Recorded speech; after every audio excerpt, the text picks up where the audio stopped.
ہم بات کر رہے ہیں پردے کے حوالے سے، جہاں پہ پردے کا حکم عورتوں کے لیے آیا ہے وہاں پہ پردے کا حکم مردوں کے لیے بھی ہے،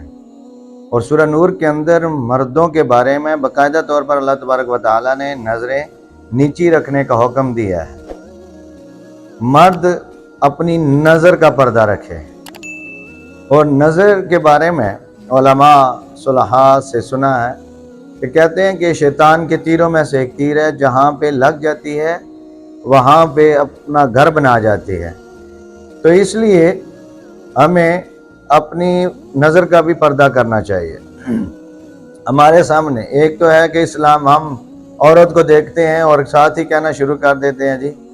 کہ عورت نے جی پردہ ہی نہیں کیا، وہ یہ فلاں عورت کی ڈریسنگ ایسے تھی، فلاں ویسے تھی ویسے تھی۔ ہاں، ایک نظر جب ہم اٹھا لیتے ہیں، ایک نظر ویسے انکانشیسلی ہمارے سمجھ بوجھ کے بغیر جو ہماری آنکھ اٹھ جاتی ہے کسی غیر عورت کی طرف، ٹھیک ہے، وہ اس میں گنجائش ہے کہ اجازت ہے کہ اس میں گناہ نہیں ہے۔ لیکن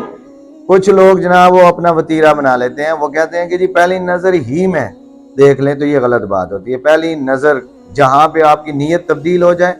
وہاں پہ آپ کا گناہ شروع ہو جاتا ہے۔ تو اس سے مجھے ایک واقعہ یاد آ گیا کہ ساؤتھ افریقہ کے ایک کرکٹر ہیں ہاشم عاملہ، ٹھیک ہے جی، تو ان سے ایک انگریز لڑکی نا شارٹ لباس پہن کر انٹرویو لے رہی تھی۔ تو انٹرویو کے دوران اس نے کہا کہ ایک آپ سے ذاتی کوئی کوسچن کرنا چاہتی ہوں، تو آپ اگر اس کی اجازت دیں۔ تو اس نے کہا ٹھیک ہے، پوچھیں۔ اس نے کہا میں اتنی دیر آپ سے انٹرویو کرتی رہی ہوں تو آپ نے ایک مرتبہ میری طرف نظر اٹھا کر نہیں دیکھا، کیونکہ آپ کے مذہب میں تو پردے کا حکم ہے اور عورت کے لیے ہوتا، میں تو بے پردہ بیٹھی ہوئی تھی۔ تو آگے سے اس نے جواب دیا، کہنے لگا کہ پردے کا حکم ہمارے مذہب میں اور دونوں کے لیے، مرد کے لیے بھی اور عورت کے لیے بھی ہے۔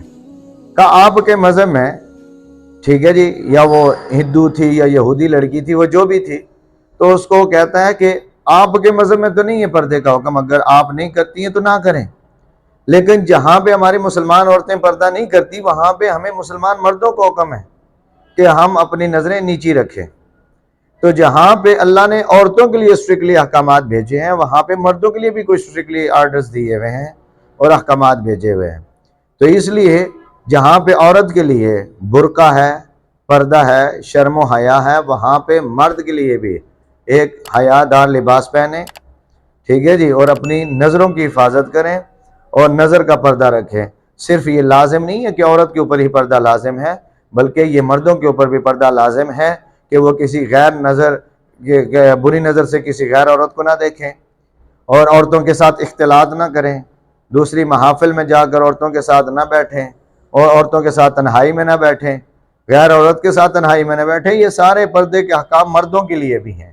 اور ہم یہ سمجھ بیٹھے ہیں کہ شاید عورت کا چونکہ ہمارے معاشرے کے اندر عورت کے لیے پردے کا حکم جو ہے وہ زیادہ بیان کیا جاتا ہے، مرد کا جو ہے وہ حکم اتنا دیکھا نہیں جاتا یا بیان نہیں کیا جاتا ہے شاید، تو ہم اس چیز کے اوپر توجہ نہیں دیتے، اور ہمیں مردوں کے پردے کے اوپر بھی، مردوں کو اپنی نظر کے اوپر بھی جو ہے وہ توجہ دینی چاہیے۔ اللہ تبارک و تعالی ہمیں دین کی سمجھ بوجھ عطا فرمائے۔